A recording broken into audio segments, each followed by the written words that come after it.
저희가 담당한 전시구획의 제목은 명에서 조선까지의 산수, 시대를 건너온 정신입니다. 산수는 자연 그대로의 모습이 아닌 화가의 심상과 시대적 미감을 함께 담아내는 회화입니다. 그중 심주와 오파는 기술적인 화려함보다 화가의 감정과 정신세계를 중요하게 생각하였고, 절파에서 이어진 조선의 남종화에서는 개인의 감정과 사유를 담아내며 정신과 인격의 표현이 중요시되었습니다.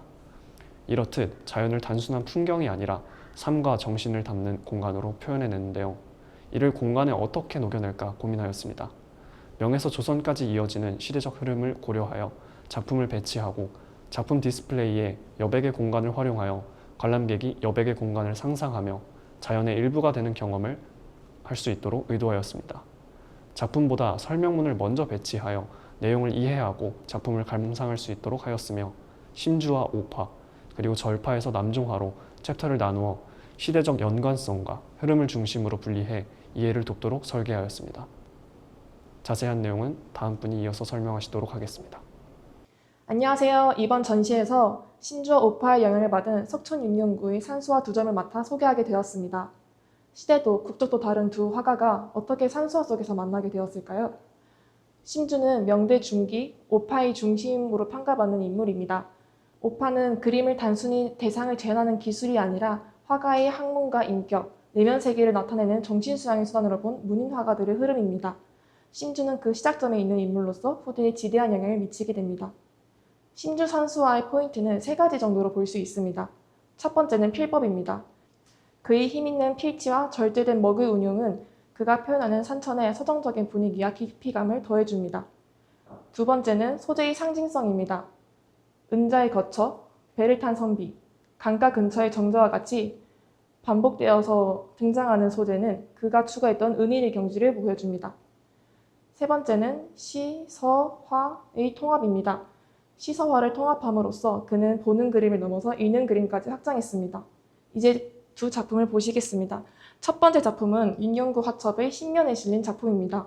화면의 우우 상단에는 둥근 달이 떠 있고 중앙에는 큰 소나무가 가로지르고 있습니다. 그리고 숲을 속 작은 초옥에는 인물이 자리하고 있습니다. 제발을 해석해보면 추, 등, 독, 고서, 가을밤 아래서 독서를 하는 모습으로 볼 수 있을 것 같습니다. 두 번째 작품은 윤용구 화첩의 18면에 실린 작품입니다. 첫 번째 작품과 비슷하게 작은 초옥 안에 인물이 있고 그 주위를 큰 나무와 바위, 삼봉오려가 둘러싸고 있습니다. 제발을 해석해보면 상우낙지, 위로 군자를 버터다라는 뜻입니다. 유교 경전에 나오는 말로 옛 성현의 지혜를 본받고 백성들을 사랑하며 어진 덕을 베푸는 군자의 모습을 산수에 담아냈다고 볼 수 있을 것 같습니다.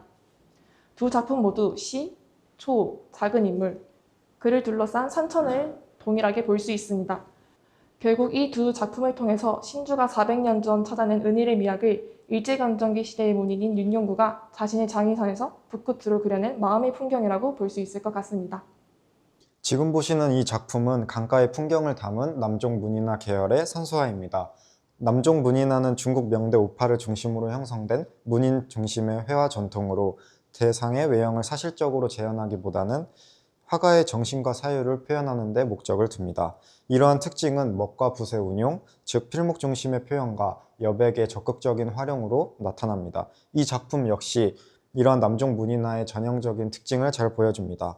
화면을 보면 상단에는 나무와 인가가 배치되어 있고 하단에는 배와 물가가 배치되어 있고 중간에는 많은 여백이 자리하고 있습니다. 이러한 3단 구도는 시선의 흐름을 위에서 아래로 자연스럽게 유도하면서 공간의 깊이와 거리감을 형성합니다. 특히 가운데의 넓은 여백은 물이나 안개로 해석될 수도 있으며 단순한 공백이 아닌 화면 전체에 고요하고 사색적인 분위기를 투영합니다. 표현 방식에서도 남종 문인화의 특징이 뚜렷하게 나타납니다. 나무와 구조물, 배의 형태는 세밀하게 묘사되기보다는 간략한 필성과 먹의 농담을 통해 드러납니다. 이는 대상의 외형을 정확하게 표현하기보다는 붓의 운용을 통해 대상의 기운과 정치를 전달하려는 사의적 표현으로 볼 수 있습니다. 이러한 필목 중심의 표현은 남종 문인화 전통에서 중요한 요소로 화가의 내면을 또한 정신성을 드러내는 수단으로 드러납니다. 이와 같은 형식적 특징은 조선 말기 문인 화가 윤용구의 남종 화풍과 밀접하게 연관됩니다. 윤용구는 남종 문인화의 전통을 계승하면서도 화려한 색채나 세밀한 묘사를 지향하고 담백한 멋과 절제된 붓질을 통해 자연의 정치와 사색적 분위기를 강조한 화가입니다. 그의 작품에서는 복잡한 구성보다는 간결한 화면과 여백의 활용을 통해 깊은 정신성과 정체성을 이끌어내는 경향이 많이 나타납니다. 이 작품 역시 간결한 구성과 절제된 필목, 그리고 여백을 중심으로 한 공간 처리를 통해서 자연의 고요함과 내면적 사유를 드러내고 있다는 점이 윤용구의 화풍과 공통된 특징을 보여줍니다. 결론적으로 이 작품은 필목과 여백을 중심으로 한 사회적 표현을 통해 남중 문인화의 본질을 드러내는 동시에 조선 말기 윤용구로 이어지는 문인화 전통의 맥락 속에서 이해될 수 있는 중요한 사례라 할 수 있습니다. 조선 초기의 산수화는 두 가지로 설명할 수 있습니다. 질서 있는 구도를 중심으로 한 안견파, 그리고 강한 필치와 긴장감을 중심으로 한 명절파가 있습니다. 조선의 화가들은 이렇게 유입된 명절파를 그대로 수용하지 않고 기존 안견파의 질서 있는 구도를 유지하며 명절파의 긴장감을 결합한 수목화를 그려냈습니다. 왼쪽에 보이시는 석전 육룡구의 그림에서도 이를 확인할 수 있는데요. 왼쪽에 보이는 여백과 수면, 그리고 오른쪽에 있는 절벽과 나무, 그리고 바위는 화면 전체적으로 안정감을 부여해주며 시선을 한 곳으로 집중시켜줍니다. 오른쪽에 보이시는 바위에서도 명절파 특유의 특징을 확인할 수 있는데요. 강한 붓질과 날카로운 선을 바탕으로 바위가 자연스럽게 이어지기보다는 날카롭고 거칠게 표현되었습니다. 나무 또한 세밀한 묘사보다는 점을 찍는 듯한 표현 기법과 빠른 선 바탕으로 절파 특유의 긴장감을 유지시켜 주었습니다. 왼쪽에 보이시는 한자는 인객 시고주 차서방도성이라는 시구인데요. 이는 당나라 시인의 시집에 등장한 시구입니다. 손님이 와 처음으로 술을 사고 책을 빌리러 막 도성에 이르렀다 라는 뜻을 가진 이 시구는 이 그림이 자연 속에서 살아가는 은밀하고 소박한 분위기를 표현하려고 함을 설명하고 있습니다. 밑에 보이시는 이 한자는 주비농이라는 한자인데요. 이는 석전 육룡구의 호로 잘 알려져 있는 단어입니다. 조선 초기의 화가들은 안견파의 질서 있는 구도를 바탕으로 명절파의 강한 필치와 긴장감을 결합한 수목화를 새롭게 그려냈다고 할 수 있습니다. 네, 안녕하세요. 저는 조선 중기 산수화와 그것이 이후 남종 문인화로 어떻게 이어져 왔는지, 그리고 제가 맡게 된 작품 소개하면서 시작하도록 하겠습니다. 조선 중기 산수화는 조선의 기존의 안정적이고 질서 있는 화풍이 특징이었는데요. 명절파라는 화풍이 조선에 유입이 되게 되면서 새로운 국면을 맞이하게 됩니다.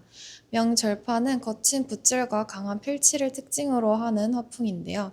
거친 바위 표현 그리고 급격한 상세를 특징으로 하는 화풍입니다. 이를 조선이 선택적으로 수용을 하게 되는데요.